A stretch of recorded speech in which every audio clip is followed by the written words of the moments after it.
Hello friends, मैं रतीश बोध academy की तरफ से।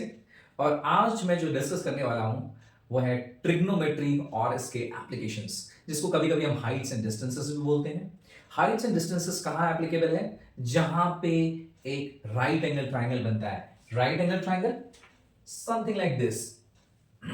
अभी राइट एंगल ट्राइंगल बहुत जगहों पे बनता है, जैसे कि दीवार है और फर्श, उससे भी राइट एंगल बनता है, या दीवार है और छत, उससे भी राइट एंगल बनता है। या फिर आप एक ट्री खड़ी है, एक पेड़ खड़ी है अगर अर्थ पे, तो जो अर्थ का सरफेस है और ट्री के बीच में भी राइट एंगल बनता है। ऐसे जैसे कि कोई पतंग उड़ा रहा हो तो पतंग की जो हाइट होगी अर्थ से वो राइट एंगल पे होगी, क्योंकि वो हॉरिजॉन्टल से 90 डिग्री पे होगी। तो ऐसे बहुत सारे एग्जाम्पल्स हैं जहां पे ये राइट एंगल हमें मिलते हैं और जहां पे ट्रिग्नोमेट्री के एप्लीकेशंस लगाए जा सकते हैं। ऐसा ही एक और भी एग्जाम्पल है, जैसे कि हमें कैलकुलेट करना हो distance of ships from the watch tower. तो शिप और वॉच टावर के बीच की जो डिस्टेंस होगी वो हॉरिजॉन्टल होगी, और वॉच टावर की जो हाइट होगी वो हॉरिजॉन्टल से 90 डिग्री पे होगी। इसलिए वहां पर भी एक ट्राइंगल बनता है जो कि राइट एंगल ट्राइंगल है। तो जहां पे भी राइट एंगल ट्राइंगल है वहां ट्रिग्नोमेट्री है और वहां उसके एप्लीकेशंस हैं, और बहुत सारी इंफॉर्मेशन हम उससे ड्रॉ कर सकते हैं। जैसे कि हम कैलकुलेट कर सकते हैं किसी भी हाइट किसी भी बिल्डिंग या फिर किसी बड़े पेड़ की। वो मैं आपको बताऊंगा कि कैसे कैलकुलेशन हो सकती है। फिर calculate the angle at which the missiles need to fire and hit the target. Yes, that can also be possible. And the length of the ladder required to reach the certain height. Yeah. Or find the distance between the tower and an object. तो ये सब सारी चीजें, लगभग यही सब सारी चीजें हम कैलकुलेट करते हैं। वो भी तब जब हमारे पास एक राइट एंगल ट्राइंगल हो जिसमें हम ट्रिग्नोमेट्री की एप्लीकेशंस को लगा सकते हैं। तो जैसे मैं कह रहा था ना कि calculate the distance between the ship and the watch tower. So मान लीजिए कि कोई एक शिप है and sailing in the water, यहाँ पे कोई watch tower खड़ा है। So what is the angle between this? So angle between the horizontal and the watch tower is 90 degree. So we can create a triangle from here, right? So we can create a triangle from here. So we can find out the distance between these two ships and the watchtower, right? So that is very much possible. But how it is possible? So we have to find this angle. So normally आप देखते होंगे कि एक हमारे पास एक तरह खास तरह की डिवाइस होती है जिससे हम एंगल को मेजर कर सकते हैं। हम डिवाइस ऐसे देखेंगे and we point it at the top of that watch tower so that the angle is been created here can be easily measured. So एक बार हमें एंगल पता चल गया ना कि इस शिप से इसकी एंगल कितनी है, तो हमें ये मिल गया। और टावर की हाइट जनरली हमें पता होती है, तो हम आसानी से इनके बीच की दूरी को पता कर सकते हैं। और यही एक तरीका है जिससे शिप्स पता कर लेती हैं कि अभी भी हम कितनी दूर हैं किनारों से।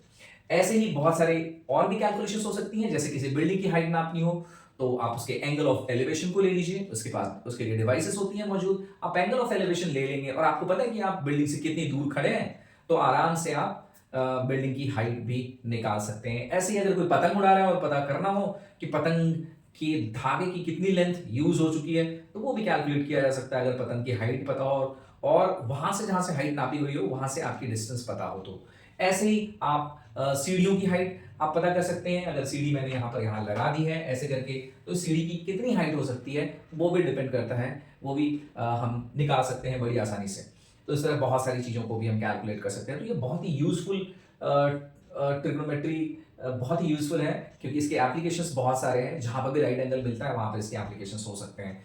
मैंने आपको बहुत सारी चीज़ें बताई हैं, लेकिन बहुत सारी ऐसी चीज़ें हैं जो मैं नहीं बता पाया हूँ, वो भी हो सकती हैं possible.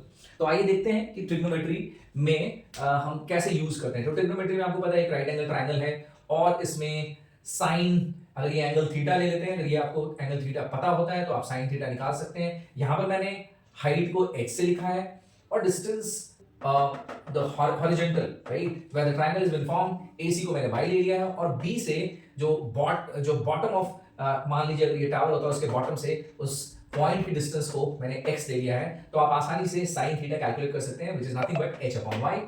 Then tan theta is h upon x, right, which is, you say that it's like a perpendicular upon base, perpendicular upon hypotenuse. So cos theta would be nothing but a base upon hypotenuse, so x upon y.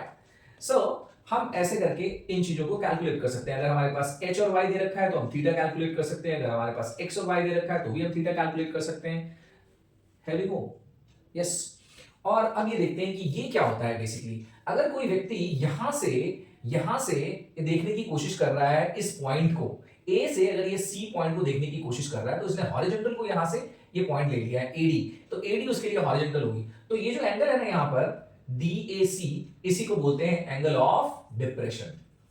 Angle of depression, भाई ये नीचे देख रहा है इसलिए angle of depression है, right. और यही angle of depression is equal to ये जो थीटा है, यही यहां पे भी थीटा हो जाता है। क्यों? क्योंकि दो पैरेलल लाइंस हैं, बीसी और एडी, दोनों पैरेलल लाइंस है, उसको ट्रांसवर्स कर रही है एसी, उसको एसी ट्रांसवर्स कर रही है। अब एंगल ऑफ डिप्रेशन है तो इसको आप एंगल ऑफ एलिवेशन बोलते हैं। ये दोनों सेम होते हैं एंगल ऑफ एलिवेशन। तो एक बार अगर आपको एंगल ऑफ डिप्रेशन मिल गया तो आपका एंगल ऑफ एलिवेशन भी वही होता है। तो आप इसकी हाइट निकाल सकते हैं, अगर आपको डिस्टेंस पता हो, बीसी पता हो यानी कि एक्स पता हो, तो आप इसकी हाइट भी निकाल सकते हैं। सबसे ज्यादा जो ट्रिग्नोमेट्री के एप्लीकेशंस में जो यूज होता है वो tan थीटा यूज होता है। अगर थीटा ये एंगल है, एंगल ऑफ एलिवेशन, तो tan थीटा यूज होता है, which is nothing but h upon x, मतलब कि हाइट अपॉन बेस। अब ऐसे क्वेश्चंस आपको कहां मिलेंगे?